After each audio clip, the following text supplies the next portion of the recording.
उपाय विश्वोत्पत्त्यादिहेतवे तापत्रय विनाशाय श्रीकृष्णाय वयं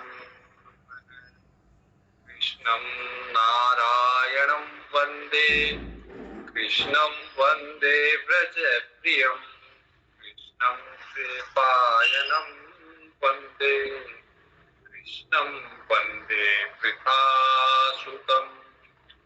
श्रीमद् भागवत महापुराण के चतुर्थ स्कंद में हमने मनु महाराज के पुत्र प्रियव्रत जी का तानपाद जी का वंश परंपरा को हमने देखा, जिसमें तानपाद जी की वंश परंपरा में ध्रुव जी हुए और ध्रुव जी के बाद में उसी वंश में पृथु महाराज हुए, अंग हुए, अंग के बाद वैन हुए, वैन के यहाँ पृथु महाराज हुए। तो पृथु महाराज का जो मुख्य योगदान है वो पृथ्वी को उपजाऊ बनाना, समतल करना, उपजाऊ बनाना पृथ्वी को, क्योंकि अब प्रजा की वृद्धि होने वाली है तो प्रजा को खाने के लिए चाहिए।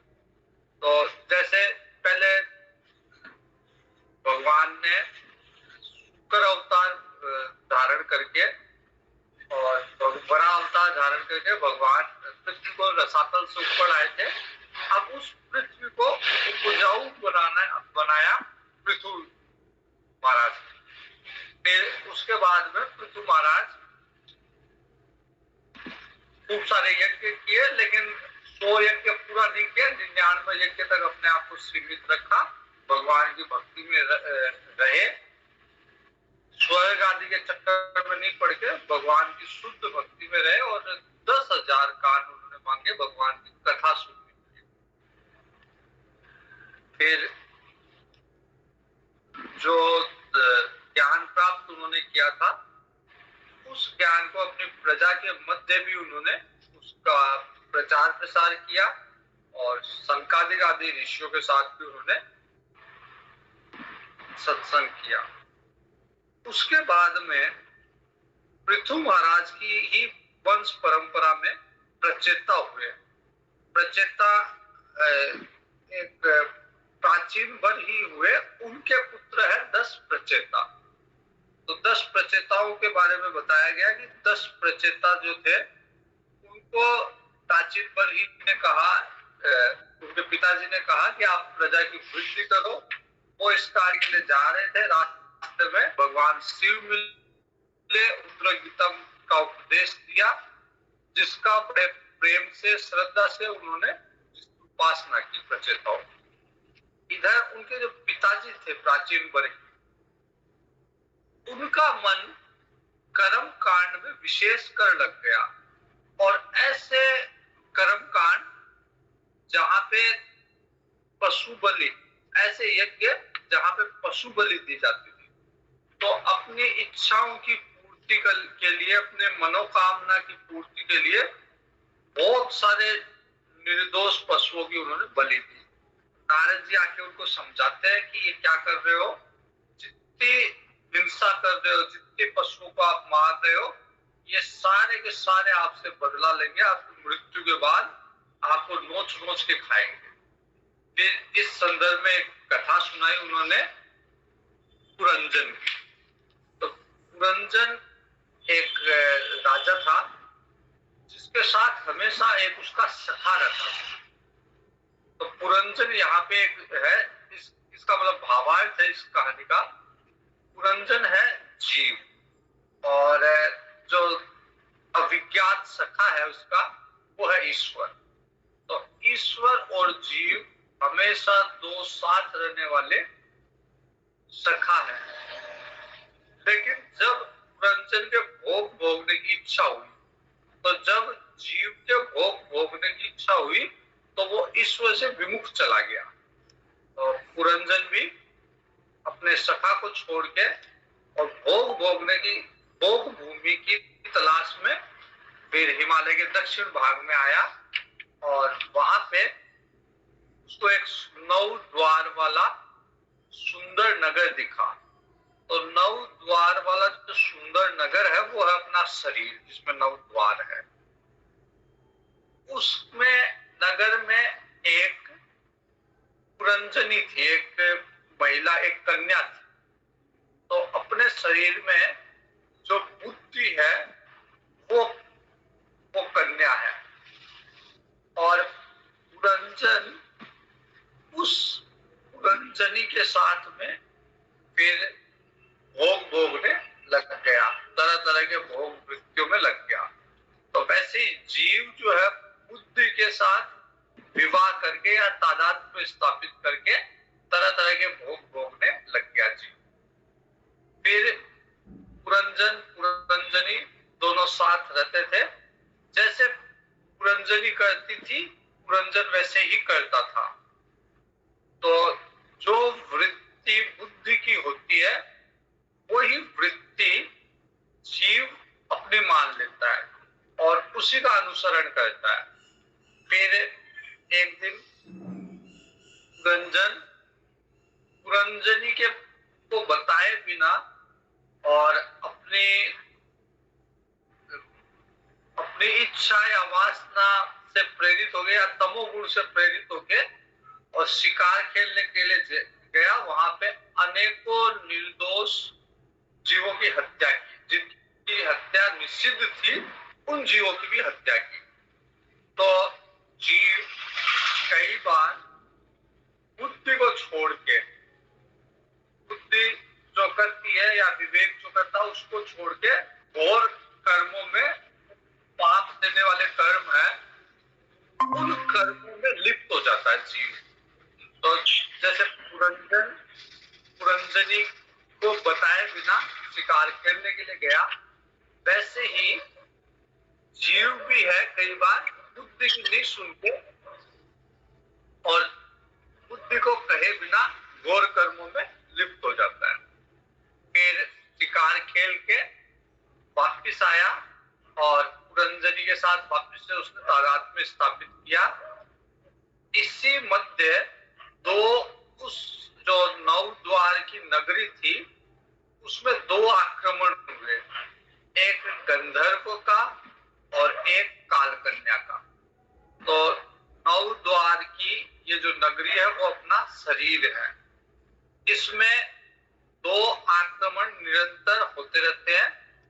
एक तो है काल का, काल हमेशा या समय काल हमेशा हमें ये शरीर उससे हमेशा लड़ता रहता है। जैसे जैसे शरीर वृद्ध होता है वैसे वैसे काल से लड़ता है। और दूसरा आक्रमण था पहला गंधर्व का और दूसरा कालकन्या का। तो कालकन्या और कालकन्या ने पहले कालकन्या जो थी उसको कोई नहीं अपना रहा था, कोई उसके साथ विवाह नहीं कर रहा था। तो मृत्यु के साथ कोई वर्ण नहीं करना चाहता, कालकन्या मतलब मृत्यु। फिर यमराज ने कहा कि मैं वर्ण तो नहीं करूंगा लेकिन मैं बहन बना लूंगा। तो मृत्यु और यमराज दोनों बहन है, बहन भाई है। फिर उसका एक और भाई था प्रज्वर। प्रज्वर और मृत्यु मिलके आक्रमण करते हैं। तो प्रज्वर मतलब तरह तरह के जो शीत उसमें जो ज्वार उत्पन्न करे, जो पीड़ा उत्पन्न करे, कष्ट उत्पन्न करे, वो रोग दोष आदि व्याधि आदि, तो वो मिलके मृत्यु के साथ इस शरीर पे आक्रमण करते हैं। मतलब बुढ़ापा और बुढ़ापे के साथ साथ फिर रोग। तो इन सब के बीच में जो सेवक, जो द्वारपाल था वो था 5 फणों वाला नाग। तो हमारे जो मुख्य प्राण है वो 5 पान अपान व्यान उदान समान, ये 5 प्राण जो है वो इस देह के मुख्य रक्षक है, द्वारपाल है। उस पे भी कालकन्या का आक्रमण हुआ और अंत में वो हार गया। और जैसे ही तो जीव को वहां से निकलना पड़ा। फिर जीव की जो पुरंजन था वो अगले जन्म में बनता है स्त्री, एक राजा के यहाँ राजा की कन्या बनता है। और जो पुरंजनी थी वो बनता है एक पुरुष, एक राजा, राजकुमार। फिर उनकी वापस शादी हो गई। तो पिछले जन्म में तो जो पति था वो बन गई पत्नी, और जो पत्नी थी वो बन गया पति। फिर राजा मलय ध्वज, उन्होंने काफी अच्छा शासन, धर्म पूर्वक शासन करने के बाद में संन्यास लेकर वो वन में चले गए। और जो उनकी पत्नी थी वो भी उनके साथ गई। काफी समय तक तपस्या करने के बाद में उन्होंने अपने प्राण त्याग दिए। तो पत्नी थी जो पिछले जन्म का पुरंजन था, उन्होंने सती होने का निर्णय किया और काफी सेवा उनकी की थी। हालांकि मतलब मृत्यु हो गई है तो पता नहीं था, उसमें भी वो मृत देह की भी सेवा कर रही थी। फिर उनके मृत्यु के बाद में उन्होंने विचार किया कि मैं सती हूं। उसी समय जो एक मित्र था पुरंजन का जो अविज्ञात सखा था, अर्थात जो जीव के साथ ईश्वर है, वो वहां पे उपस्थित हुए और उन्होंने फिर ज्ञान दिया पुरंजन को। उन्होंने पूछा कि भाई आप कौन हो, किसके लिए देह त्याग कर रही हो? तो वो कहती है कि मैं मतलब ये मेरे पति थे मलय ध्वज और मैं इनकी स्त्री हूँ। अब इनका देह नहीं रहा तो मैं भी देह त्याग कर रही हूँ।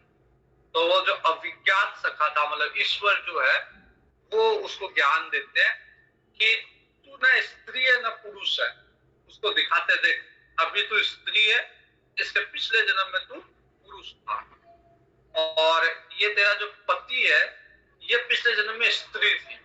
तो तेरी कोई जाति नहीं है, न स्त्री है न पुरुष है, तू शुद्ध चेतन आत्मा है। और उसमें जन्म के हिसाब से कभी तू स्त्री में जन्म लेती है, कभी पुरुष के देह में जन्म लेती है, लेकिन वास्तव में न स्त्री न पुरुष न नपुंसक, तू शुद्ध चेतन आत्मा है। और उसके बाद में फिर और उसको उपदेश दे रहे हैं नारद जी पुरंजन को। पुरंजन वाला तो पूरा हो गया, तो नारद जी अब दे रहे हैं प्राचीन बरही को। प्राचीन बरही को कहते हैं, बता रहे हैं कि इस तरह से कर्म के अनुसार जो है जीव बार बार जन्म लेता है। तो जितने निंदनीय कर्म करता है, जितनी हिंसा करता है, जितने जानवरों को अपनी कामनाओं की पूर्ति के लिए मारता है, यज्ञ में उनकी बलि देता है, वो सारे के सारे जानवर आगे उसको नोचते हैं। तो इसलिए राजा प्राचीन बरही कहता है कि आपने मेरे को ये उपदेश दिया और मैंने सुना भी और इस पे विचार भी किया कि आप जो कह रहे हो वो बात सत्य है। मैं अनावश्यक रूप से इस घोर कर्म में उलझ गया, हिंसा के कर्म में, जो बलि यज्ञ में जो बलि दे रहा हूं पशुओं की, अनावश्यक मुझे आत्मज्ञान नहीं था, इसलिए मैं उस कर्म कांड में उलझ गया। लेकिन आपने मुझे ये ज्ञान दिया, मेरे को तो ज्ञान नहीं था, लेकिन ये जो मेरे से पशु बलि रूपी यज्ञ करवा रहे हैं, ये जो यज्ञ के संचालक है, आचार्य है, उपाध्याय है, इनको भी आत्मज्ञान नहीं है।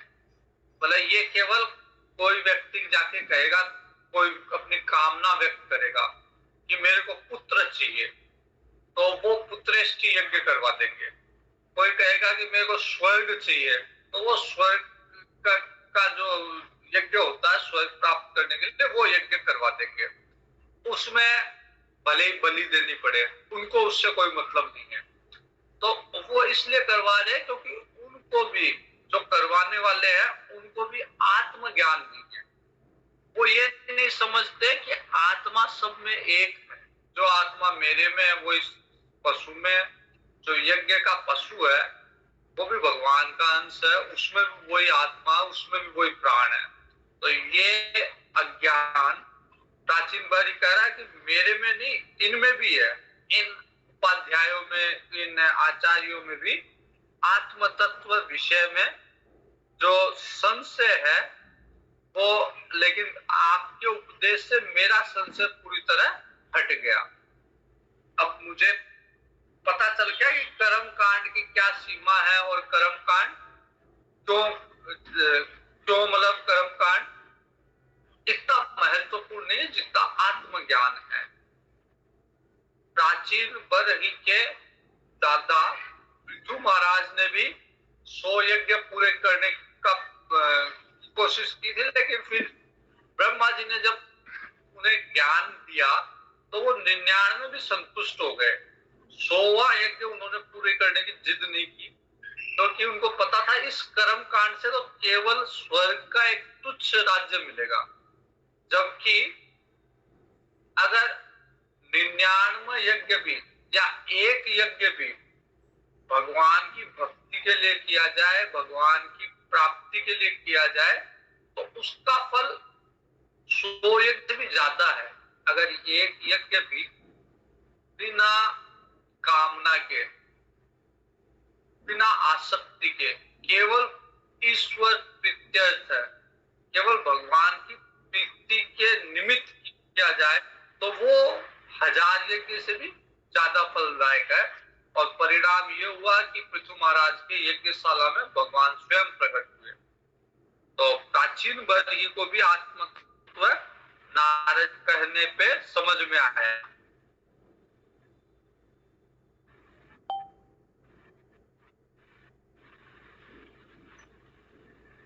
प्राचीन बरही कह रहा है कि इस विषय में इंद्रियों की गति नहीं होने के कारण मंत्र दृष्टा जो ऋषि है उनमें भी मोह उत्पन्न हो जाता है। मतलब ये आत्मज्ञान का विषय जो है इतना सूक्ष्म है कि जल्दी से कोई समझ नहीं पाता। जल्दी से, जैसे अब ये बात व्यवहारिक रूप से कैसे समझ में आएगी कि जो आत्मा मेरे में है वही आत्मा कुत्ते में है। हमको तो लगता है कि कुत्ता का पूरा सिस्टम अलग है, उसका जन्मना, उसका मरना, वो उसका सोचना, उसका व्यवहार सब अलग है। मैं और कुत्ता एक हो ही नहीं सकते। हमारा तो मतलब दृढ़ अनुभव यही है कि कहाँ मैं मनुष्य इतना विवेकवान, इतना समर्थ, इतना सामर्थ्यवान, कहाँ कुत्ता या कहाँ बिल्ली, कहाँ चींटी। मेरा चींटी का क्या मुकाबला। लेकिन जब शास्त्र कहता है आत्म दृष्टि से तुम वही हो जो कुत्ता है, जो बिल्ली है, जो चींटी है, मतलब आत्मा सब में एक ही है, तो ये बात हजम नहीं होती। ये बात मतलब स्वीकार्यता नहीं आती, इस बात में स्वीकार नहीं कर सकते हम, क्योंकि ये विषय बड़ा सूक्ष्म है। तो प्राचीन बरही कह रहा है कि मंत्र दृष्टा ऋषियों को भी ये बात समझ में नहीं आती, मतलब उनका भी संशय नहीं जाता इस बात में। जो शास्त्र कह रहा है उसमें कोई त्रुटि नहीं हो सकती, वो 100% सत्य है। लेकिन कमी अभी हम में है, हमारा मन अभी इतना शुद्ध नहीं हुआ कि हम उस सूक्ष्म विषय को समझ सके। जैसे जैसे मन शुद्ध होगा, शुद्ध मन सूक्ष्म विषय को समझ पाएगा।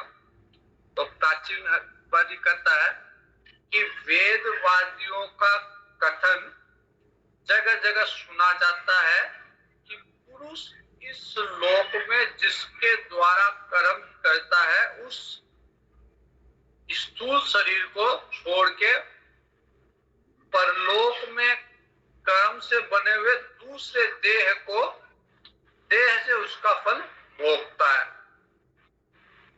किंतु ये कैसे अब ये एक संशय और कर रहे हैं प्राचीन वर ही कह रहे हैं कि भाई वेदों में ये लिखा हुआ है, वेदों को जानने वाले आचार्य ये बताते हैं कि हम इस शरीर से जैसा कर्म करेंगे उसके अनुसार हमें अगला शरीर मिलेगा, और अगला शरीर से हम उस कर्म का पुण्य या पाप, सुख या दुख भोगेंगे। तो प्राचीन वर्ही का प्रश्न है कि ये जो स्थूल शरीर है ये तो यही नष्ट हो गया। स्थूल शरीर जब नष्ट हो गया तो इसके द्वारा जो कर्म किए गए, अगर ये शरीर जो प्राप्त है इसके द्वारा मैंने जो कर्म किए तो वे भी तो नष्ट हो गए। मतलब जब ये शरीर नष्ट हुआ तो उसके साथ साथ इस शरीर के द्वारा जो कर्म किए गए वो भी तो नष्ट हो गए।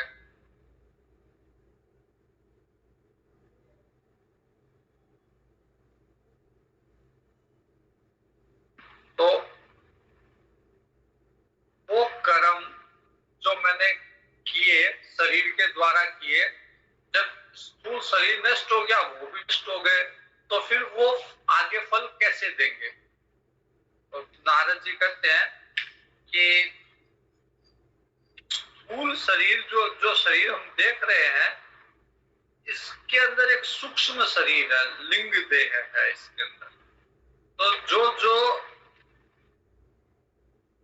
जैसे जैसे इसको इस तरह से समझिए कि एक कंप्यूटर है, कंप्यूटर में हम बहुत सारे काम करते हैं, बहुत सारा उसमें जैसे हमने बहुत सारे पिक्चर या बहुत सारे अपने डॉक्यूमेंट्स उसमें हमने रिकॉर्ड कर दिए। अब यदि कंप्यूटर नष्ट हो जाए, जल जाए, तो उनका क्या होगा? जो हमने काम किया था, जो हमने उसमें सेव किया था, जो हमारे कागज है, डॉक्यूमेंट है, फोटो है, उसका क्या होगा? तो नारद जी कहते हैं कि भले ही कंप्यूटर जल जाए, मतलब स्थूल देह जल जाए, लेकिन उसके अंदर किया हुआ, जैसे कंप्यूटर के अंदर जो हमने काम किया था वो इंटरनेट पे सेव रहता है, या इंटरनेट अगर नहीं भी है तो कोई जैसे चिप में या पेन ड्राइव में या हार्ड डिस्क में सेव हो जाता है। फिर कंप्यूटर नष्ट भी हो जाए तो कोई दिक्कत नहीं है, वो हार्ड डिस्क दूसरे कंप्यूटर में लग जाती है। तो वैसे ही हमारा जो किया हुआ कर्म है वो सूक्ष्म शरीर में सेव हो रहा है। तो भले ही स्थूल शरीर जल जाए, नष्ट हो जाए, लेकिन सारे कर्म तो हमारे सूक्ष्म शरीर में सेव रहेगा, और वो सूक्ष्म शरीर नष्ट नहीं होता। जैसे हार्ड डिस्क नष्ट नहीं हुई वैसे सूक्ष्म शरीर नष्ट नहीं हुआ, और हार्ड डिस्क अगले दूसरे कंप्यूटर में या लैपटॉप में लग जाएगी। वैसे ये सूक्ष्म शरीर जो है वो अन्य दूसरे जैसा अंत काल में विचार होगा, भावना होगी, वासना होगी, उसके हिसाब से नया शरीर मिलेगा और उसमें पुराने वाले डाटा सब आ जाएंगे। तो मरने के बाद भी साथ रहता सूक्ष्म। और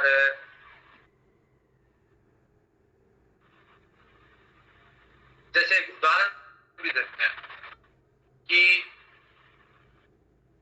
ये स्थूल शरीर है, जब हम सपना देखते हैं तो ये स्थूल शरीर जो हमें प्राप्त है, स्थूल शरीर, वो काम नहीं करता उस समय केवल सूक्ष्म शरीर काम करता है।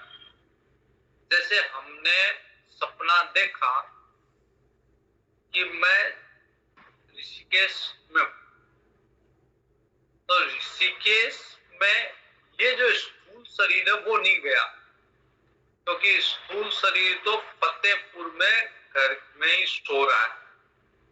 तो स्वप्न काल में जो ऋषिकेश में है, वो ऋषिकेश में वो व्यक्ति नहीं है जो फतेहपुर के अंदर सो रहा है। वो तो वैसे मेरा मेरा स्थूल शरीर तो फतेहपुर में सो रहा है, लेकिन सूक्ष्म शरीर से मैं ऋषिकेश में हूं। वैसे ही मतलब ये बताया गया है कि सूक्ष्म शरीर किस तरह से काम कर रहा है बिना स्थूल शरीर के भी। स्थूल शरीर तो फतेहपुर में ही है, लेकिन सूक्ष्म शरीर स्वप्न में ऋषिकेश में है। तो ऋषिकेश वाला जो स्थूल शरीर है वो सूक्ष्म शरीर का बनाया हुआ है। वो वास्तव में स्थूल शरीर पंचभूतों वाला नहीं है। पंचभूतों वाला स्थूल शरीर तो फतेहपुर में है। ऋषिकेश में स्वप्न में जो दिख रहा है वो केवल वृत्तियों का, मन का बनाया हुआ है। तो संस्कार रूप से स्थित कर्मों का फल अगले जन्म में व्यक्ति भोगता है। जैसे संस्कार थे वैसे उसको स्वप्न में दिखा, वैसे ही कोई संस्कार जो उसने इस शरीर से प्राप्त किए वो अगले जन्म में वही संस्कार उसको प्राप्त होंगे। जीव क्या करता है, मन के द्वारा इस शरीर में मैं हूं, ये मेरा है, मैं मेरे का भाव कर लेता है, फिर उसके हिसाब से पुण्य पाप के चक्कर में पड़ जाता है। जहां मेरे का भाव होता है कि ये मेरी पत्नी है, ये मेरे बच्चे हैं, अब उनके पालन पोषण के लिए फिर वो पाप करने लग जाता है। पाप पुण्य इनके कर्मों के चक्कर में पड़ जाता है। और उनके पाप भी अपने ऊपर ले लेता है। जैसे परिवार का भरण पोषण करना है, उसके लिए खुद पाप करने लग जाता है। भरण पोषण परिवार का करना है, लेकिन पाप स्वयं करने लग गया। अगर बेटे ने कोई गलती की है तो वो क्या करता है कि मोह के कारण उस गलती को छिपाने के लिए खुद झूठ बोलेगा, तो वो पाप अपने ऊपर लेने लग जाता है। तो मोह के कारण जीव क्या करता है, दूसरों के पाप भी अपने ऊपर ले लेता है। उसके कारण फिर उसको व्यर्थ ही दूसरा जन्म लेना पड़ता है।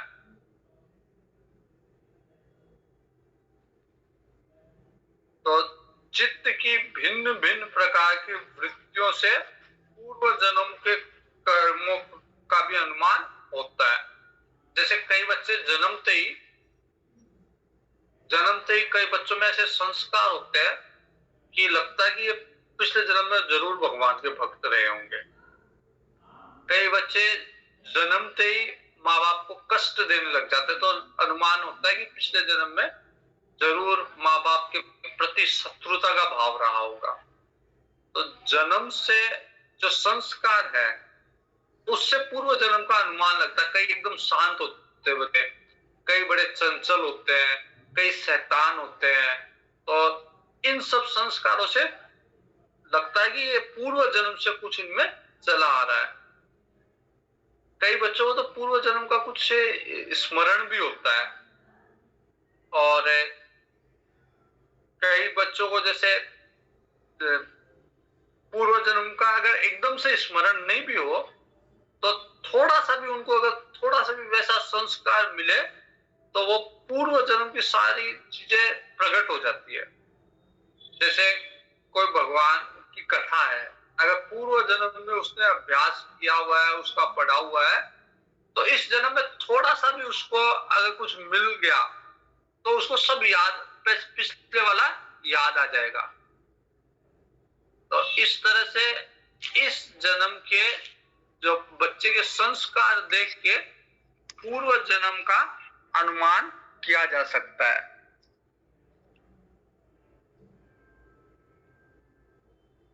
नारद जी कहते, राजन तुम्हारा कल्याण हो, और मन ही मनुष्य के पूर्व रूपों का तथा भावी शरीर आदि को भी बता देता है। जैसा मन होगा वैसा ही उसको आगे शरीर प्राप्त होगा। तो अगर उसका मन शुद्ध है, साफ है, मन में कोई कामनाएं नहीं है, तो कोई भी कह देगा कि भाई इसके तो मन में कोई इच्छा नहीं, कोई कामना कहीं नहीं, तो ये मुक्त होगा।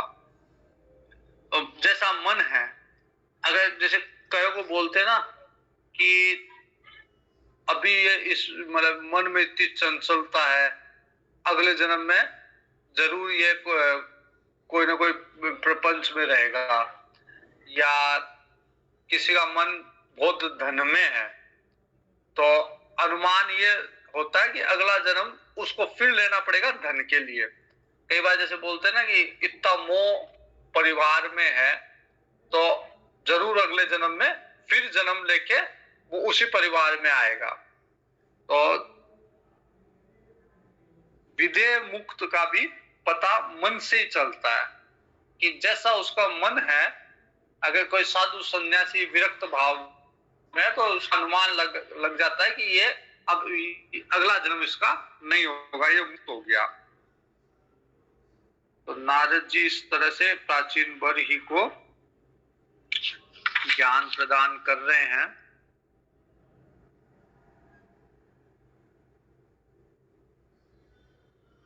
और कह रहे हैं कि मन अगर विशुद्ध सत्व में स्थित हो जाए तो फिर उसको विश्व का भान नहीं होता, अर्थात मतलब वो मुक्ति की तरफ बढ़ जाता है।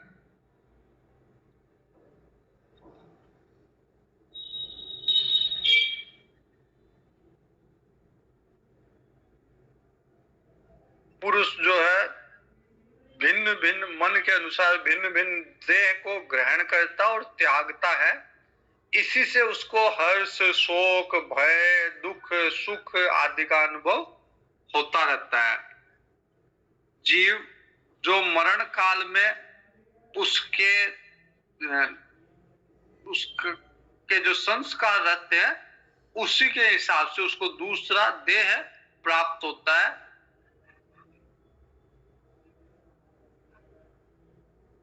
इसलिए कर्म बंधन से छुटकारा पाने के लिए संपूर्ण विश्व को भगवत रूप देखना चाहिए। किसी भी व्यक्ति में, किसी भी वस्तु में को हमारा नहीं समझना चाहिए, ये समझना चाहिए भगवान का ही है। सारी वस्तुएं, सारे लोग भगवान की है। सबको भगवत रूप देखना चाहिए कि ये भगवान का ही रूप है। अगर भगवत रूप वाली वृत्ति हो गई, बुद्धि हो गई, तो फिर कर्म बंधन से मुक्त हो जाएंगे। अन्यथा अभी क्या होता है कि अभी हम अपने लिए कर्म करते हैं। हमको लगता है कि जैसे ये शरीर मेरा है, तो मैं क्या करता हूँ कि इस शरीर को पालन पोषण के लिए और मैं कर्म करता हूँ, और उस कर्म में ममत्व होने के कारण उसके बंधन में फंस जाता हूं। जबकि ये अगर मानूं कि ये शरीर भगवान का है और उसके पोषण के लिए कर्म करूं, तो उसमें बंधन का कारण नहीं होगा, क्योंकि उसमें अहम भाव नहीं है। मैंने उसको अपना माना नहीं, केवल मैं उसका पालन पोषण कर रहा हूं। तो संपूर्ण विश्व को भगवत रूप देखते हुए सब प्रकार श्री हरि का भजन करो। अंतिम समय, अंतिम ज्ञान नारद जी ने प्राचीन बरही को दिया कि सबको भगवान का रूप समझ के और भगवान का ही भजन करो। ये सारा विश्व जो है वो उन्हीं में स्थित है, उन्हीं से प्रकट हुआ विश्व है, और उन्हीं में लय हो जाएगा, अंत में उन्हीं में समा जाएगा विश्व। तो इस प्रपंच में कोई भी चीज ऐसी नहीं है जो भगवान से नहीं निकली हुई हो, या कोई भी चीज ऐसी नहीं है जो भगवान में स्थित ना हो, या कोई भी चीज ऐसी नहीं है जो भगवान में लय नहीं होगी। तो जब सबका स्तोत्र, सबकी स्थिति और सबका लय भगवान में ही होना है, तो अलग अलग प्रपंच में मोह डालने से क्या लाभ। केवल अगर भगवान को जान लिया तो सारी जो प्रपंच है वो उत्पत्ति, उसका स्थिति और लय सबको जान लिया, समझ लिया। मैत्रेय जी कहते हैं कि विदुर जी, नारद जी ने इस तरह से राजा प्राचीन बरी को जीव और ईश्वर के स्वरूप का दिग्दर्शन करवाया, उनको जीव क्या है, ईश्वर क्या है, उसका ज्ञान दिया। और फिर नारद जी अपने सिद्ध लोक में चले गए। राजा प्राचीन बरी जो था उसने प्रजा पालन का जो कार्य था, अपना राज्य, वो पुत्रों को सौंप के तपस्या के लिए कपिल आश्रम में चले गए प्राचीन बरी। वहां सारे विषयों में आसक्ति छोड़ के और केवल भगवान के चरण कमलों का ही चिंतन करते थे प्राचीन बरी। और कपिल आश्रम में रहते थे और भगवान का चिंतन करते थे। भगवान का सारूप्य प्राप्त हो गया उनको, जैसा भगवान का रूप है वैसा ही उनको सारूप्यता प्राप्त हुई प्राचीन बरी को। और जो नारद जी का एक अपरोक्ष रूप से ज्ञान दिया हुआ है, मतलब अपरोक्ष रूप से मतलब सीधा सीधा नहीं बता के, उन्होंने पुरंजन की कथा के माध्यम से जो ज्ञान दिया नारद जी ने, उस ज्ञान को कोई भी व्यक्ति सुनेगा, सुनाएगा, शीघ्र ही वो व्यक्ति लिंग देह से मुक्त हो जाएगा, मतलब सूक्ष्म शरीर से मुक्त हो जाएगा, मतलब मन की वासनाओं से मुक्त हो जाएगा, मन के बंधन से मुक्त हो जाएगा। तो नारद जी के मुख से निकला हुआ ये आत्मज्ञान भगवान के यश के संबंध में और संबंध होने के कारण त्रिलोकी को पवित्र करने वाला है, क्योंकि इसमें भगवान का यश है। इस आत्मज्ञान में अपना कुछ नहीं है, जो कुछ है वो भगवान का है। तो ये त्रिलोकी को पवित्र करने वाला ज्ञान है और अंतःकरण का शोधक और परमात्मा तत्व को प्रकाशित करने वाला, मन को शुद्ध करेगा, भगवान को प्रकाशित करेगा। जो भगवान हमारे अंदर विराजमान है उनको प्रकाशित करेगा, अंतःकरण को शुद्ध करेगा और त्रिलोकी को पवित्र करेगा। ऐसा ज्ञान है नारद जी का कहा हुआ। तो जो भी इस ज्ञान को, कथा को सुनेगा, वो समस्त बंधनों से मुक्त हो जाएगा, संसार चक्र में उसको नहीं भटकना पड़ेगा।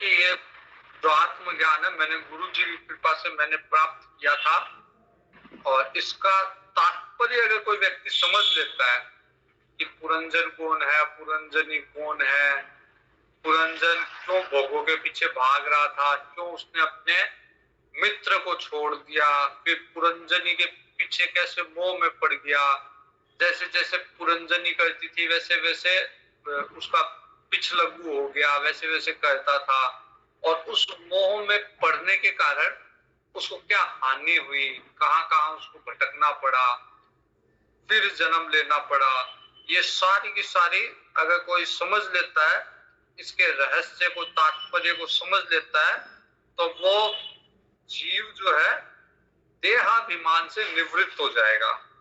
और परलोक में जीव किस प्रकार कर्मों का फल भोगता है, ये सारा संशय मिट जाएगा। उसको समझ में आ जाएगा कि भाई मैं इस जन्म में जैसा कर्म कर रहा हूं वैसा ही मेरे को अगले जन्म में उसका भोग भोगना पड़ेगा। अगर मैं यहाँ पे हिंसा कर रहा हूँ, पशुओं की बलि दे रहा हूँ, तो मृत्यु के बाद में वो सारे के सारे पशु मेरे को नोचने के लिए तैयार खड़े मिलेंगे मेरे को।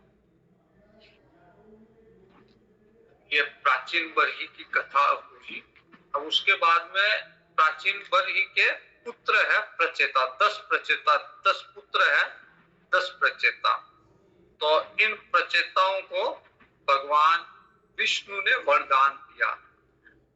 ये पिछले अध्याय में आया था कि ये प्रचेता, जो 10 प्रचेता प्राचीन बरही के पुत्र है, ये इनको भगवान रुद्र ने भगवान विष्णु का एक स्तोत्र दिया था जिसको रुद्र गीतम कहा गया। तो प्रचेताओं ने पूर्ण श्रद्धा के साथ उस रुद्र गीतम का नित्य पाठ किया, उसकी उपासना की, जिससे भगवान शिव प्रसन्न हुए और समुद्र के अंदर खड़े होकर रुद्र गीत यज्ञ उन्होंने तपस्या द्वारा समस्त शरीर के उत्पादक भगवान हरि को प्रसन्न कर लिया। 10,000 वर्ष तक उन्होंने भगवान नारायण की उपासना की और उसके कारण भगवान का सौम्य स्वरूप उनके सामने प्रकट हुआ। भगवान भी जैसी उपासना करते वैसे उसी स्वरूप में प्रकट होते हैं, कभी सौम्य स्वरूप में, कभी विकराल, जैसे नरसिंह अवतार भगवान का है, बड़ा विकराल अवतार है।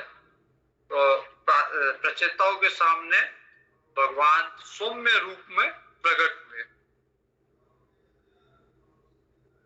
बहुत सुंदर भगवान का रूप का वर्णन है, किस तरह भगवान चतुर्भुज रूप में वहां प्रकट हुए, कैसे मुखमंडल की छवि थी, कैसे भगवान ने श्रृंगार कर रखे थे, गरुड़ जी के ऊपर विराजमान थे नारायण भगवान। और भगवान ने आके उन सब प्रचेताओं को कहा कि तुमने केवल तुम में आपस में बड़ा प्रेम है, सब भाइयों में बड़ा प्रेम है, 10 में, और एक ही धर्म का तुम पालन कर रहे हो, जैसा भगवान शिव ने तुमको उपदेश दिया उसी का तुम पालन कर रहे हो, और मैं तुमसे बहुत प्रसन्न हूं और तुम वर मांगो, वैसे क्या वरदान चाहिए, वरदान मांगो। अगर कोई इस प्रसंग को पढ़ेगा, सायकाल के समय प्रतिदिन तुम्हारा स्मरण भी करेगा प्रचेताओं का, तो उसके भाइयों के साथ बड़ा अच्छा मधुर संबंध रहेगा, प्रेम रहेगा भाइयों में। अगर कोई भी प्रचेताओं को याद भी करेगा शाम के समय, तो उसका भाइयों के साथ बड़ा प्रेम रहेगा और समस्त जीवों के प्रति भी मित्रता रहेगी। केवल ऐसा नहीं कि जो माँ के पेट से जिन्होंने जन्म लिया उसी के साथ प्रेम करेगा, बल्कि समस्त जीवों के प्रति उसकी मित्रता रहेगी, प्रेम रहेगा, जो प्रचेताओं को प्रतिदिन शाम को याद करता है। भगवान कह रहे हैं ये बात, ये वरदान दे रहे भगवान। और जो प्रातः काल रुद्र गीत के जिसके द्वारा तुमने मेरे को प्रसन्न किया है, मेरी स्तुति करेगा, उसको मैं अभीष्ट वर दूंगा और उसकी शुद्ध बुद्धि उसको प्रदान करूंगा। तुम लोगों ने बड़ी प्रसन्नता पूर्वक पिता की आज्ञा को मानते हुए तुमने इस रुद्र गीत के द्वारा मुझे प्रसन्न किया है, तो तुम्हारी कीर्ति समस्त लोक में फैलेगी। तुम्हारा क्योंकि मुझे पता है कि तुम लोगों ने ये तपस्या अपने पिता की आज्ञा के अनुसार की है और पिता की आज्ञा थी प्रजा वृद्धि की। तो भगवान आशीर्वाद दे रहे हैं कि तुम्हारा एक बहुत ही विख्यात पुत्र होगा, उसमें सारे गुण होंगे। कंडू ऋषि के तपोनाश के लिए इंद्र की भेजी हुई, कंडू ऋषि तपस्या कर रहे थे, तो इंद्र को बार बार भय होता है, कोई भी तपस्या करता है तो उसको लगता है कि ये स्वर्ग का सिंहासन हड़पने के लिए तपस्या कर रहे हैं। तो तरह तरह के विघ्न उत्पन्न करता है तपस्या में। तो जब कंडू ऋषि तपस्या कर रहे थे तो इंद्र ने एक अप्सरा को भेजा, प्रमलोचा, प्रमलोचा नामक अप्सरा को भेजा। वो अप्सरा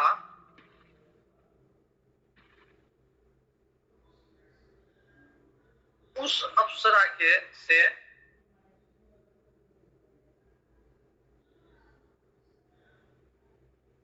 एक कन्या उत्पन्न हुई उस अप्सरा की।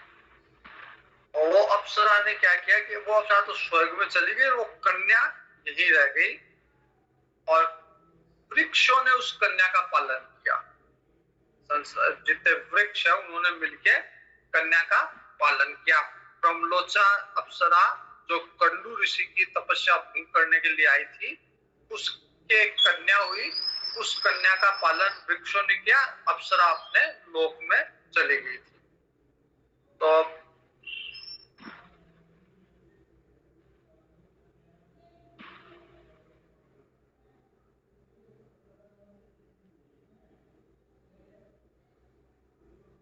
चंद्रमा ने, जब वो कन्या रो रही थी तो चंद्रमा ने उसको, अमृतमय चंद्रमा है, उसने अपनी अंगुली उसके मुंह में डाल के उसको चुप कराया था कन्या को। तो अब तुम उस कन्या से विवाह कर लो। मैं चंद्रमा को बोल, भगवान कह रहे मैं चंद्रमा को प्रेरित कर दूंगा, तुम्हारे पिता की इच्छा है कि तुम प्रजा वृद्धि करो, तो तुम उस कन्या से विवाह कर लो। और तुम 10 भाई जो हो, तुम्हारा एक जैसा स्वभाव है और तुम्हारा उद्देश्य भी प्रजा वृद्धि का एक ही उद्देश्य है, स्वभाव भी एक जैसा है, तो तुम 10 प्रचेताओं एक ही कन्या से विवाह कर लो, उससे सभी की एक ही पत्नी होगी तुम्हारी। फिर 10 लाख दिव्य वर्ष तक बलवान रहो, दिव्य भोगों को भोगो, और उसके बाद में मेरे परम धाम में आ जाना। 10 लाख वर्ष तक भोग भोगने के बाद मेरे यहाँ आ जाना।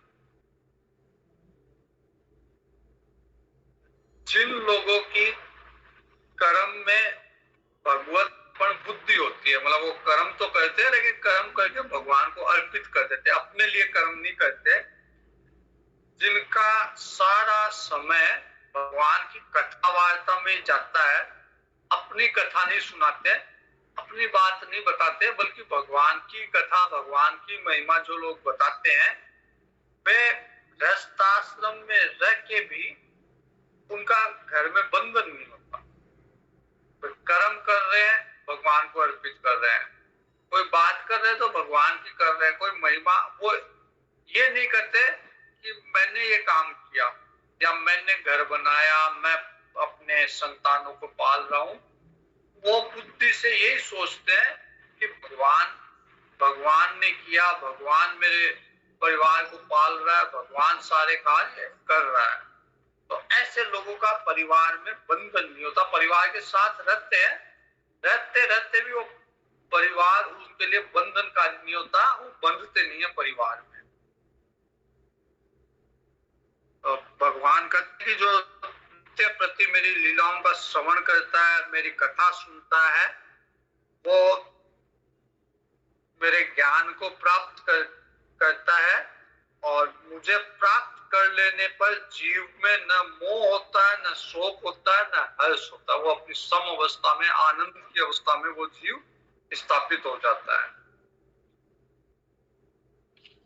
तो भगवान के दर्शन से प्रचेताओं के रजोगुण तमोगुण नष्ट हो गए थे। अब सत्व गुण में प्रचेता भगवान की गदगद वाणी से भगवान की स्तुति कह रहे हैं, प्रचेता भगवान को नमस्कार कर रहे हैं। और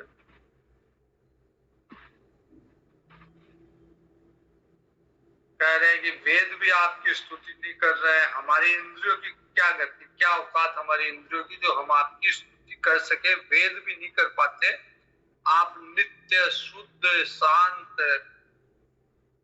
ये आपके अंदर ये संसार, ये प्रपंच, ये द्वैत मिथ्या रूप से भास रहा है, जबकि आप तो एकदम शांत, शुद्ध, सरल हो, लेकिन फिर भी आपके अंदर ये प्रपंच भास रहा है।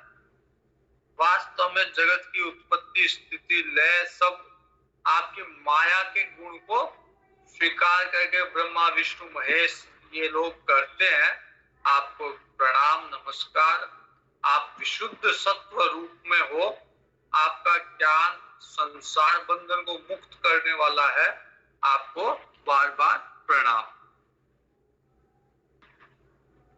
आपका जो स्वरूप चतुर्भुज वाला, ये संपूर्ण क्लेशों का नाश करने वाला, निवृत्ति करने वाला है। दिनों पे दया करने वाले समर्थ पुरुषों को इतनी कृपा करनी चाहिए कि समय समय पे बस ये कहे कि दीन लोग मेरे हैं। मतलब आप हमें ये कहते रहिए कि समय समय पे आप हमको ये कहते रहिए कि हम आपके हैं, हमसे संबंध जोड़े रखें। अगर आप इस तरह से हमारा स्मरण करेंगे, हमसे संबंध जोड़े रखेंगे, तो हमारा चित्त भी शांत रहेगा। आप तो सब में विराजमान, क्षुद्र से क्षुद्र में भी आप विराजमान हैं।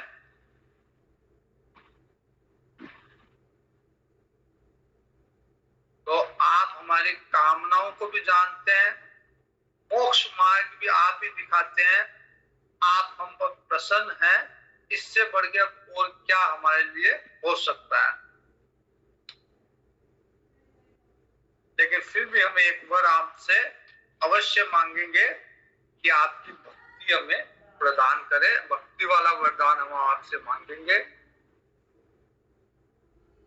कि जब कभी भी हम माया से मोहित होकर कर्म के अनुसार संसार में भ्रमण करें, तब हमें आपके भक्तों का संग मिले, क्योंकि आपके भक्तों के संग से हम वापस आपके माया का प्रभाव नहीं रहेगा, आपकी भक्ति में लीन हो जाएंगे, वापस हम आपकी तरफ आ जाएंगे। तो जहां जहां भी अगर हमको कर्म के अनुसार जन्म लेना भी पड़े, तो आपके भक्तों के बीच रहे, ये वरदान हमको दीजिए। हम जहां भी रहे, इकट्ठा होती रहे, किसी प्रकार का प्राणियों में आपस में भेद ना हो, भगवान नारायण के गुणगान होता रहे। आपके भक्तजन जो है वो तीर्थों को भी पवित्र करते हैं। कोई अगर दुष्ट व्यक्ति तीर्थ में जाता है तो वो तीर्थ को गंदा करता है, और साधु अगर तीर्थ में जाता है तो तीर्थ को भी पवित्र करता है। तो आप इसी उद्देश्य से आपके भक्त संसार में विचरते हैं, ताकि संसार को पवित्र किया जाए। तो मैं तो यही मानता हूँ कि बार बार मुझे आप, जब भी मैं जन्म लूं, आपके संतों के, आपके भक्तों के मध्य में रहूं। फिर प्रचेता कहते हैं कि भगवान शिव हमें क्षण भर के लिए मिले, लेकिन उनके मिलने से उन्होंने हमें रुद्र गीतम बताया, और उसका हमने थोड़ा सा अभ्यास किया, और आज आपके दर्शन हो गए। तो ये भक्तों का मिलने का प्रभाव है। इस तरह से प्रचेताओं ने भक्ति का वरदान मांगा, भगवान के भक्तों का सानिध्य मांगा। भगवान ने तथास्तु कहा और अपने परम धाम को चले गए। प्रचेताओं ने समुद्र के जल से बाहर निकल के देखा, सारी पृथ्वी उस समय ऊंचे ऊंचे वृक्षों से ढक गई। तो उनको बड़ा क्रोध आया कि हमारे परदादा ने तो पृथ्वी को बड़ा समतल बनाया था, पृथ्वी को उपजाऊ बनाया था। अब इस पृथ्वी में ये जंगली बड़े बड़े पेड़ उत्पन्न हो गए, ये झाड़ उत्पन्न हो गए। तो उन्होंने क्या किया, प्रचेताओं ने कुपित होकर अपने मुख से प्रचंड वायु, प्रचंड अग्नि छोड़ी, जिससे सारे वृक्ष भस्म होने लग गए। ब्रह्मा जी आए, फिर ब्रह्मा जी ने वो प्रचेताओं को शांत किया, और जो वृक्ष वहां बचे थे उन्होंने ब्रह्मा जी के कहने से वो जो कन्या थी, जो अप्सरा जिसका वृक्षों ने पालन किया था, उसके साथ प्राचीन प्रचेताओं का विवाह करेगा। और इनके गर्भ से प्रचेताओं के और उस कन्या, मारिसा नाम था उस कन्या का, उसके गर्भ से फिर दक्ष प्रजापति उत्पन्न हुए। जो दक्ष प्रजापति है जिनसे प्रजा की वृद्धि होगी, वो उत्पन्न हुए प्रचेताओं और उस कन्या से।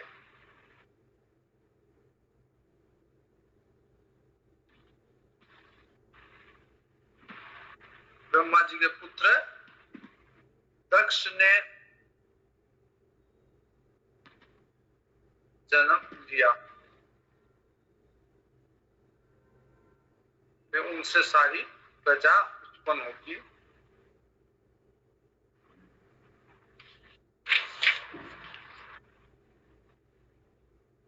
इसके बाद में नारद जी प्रचेताओं को उपदेश देंगे और उन्हें परम पद का लाभ प्राप्त होगा। भगवान के परम पद को प्रचेता प्राप्त करेंगे। इस विषय को हम कल देखेंगे।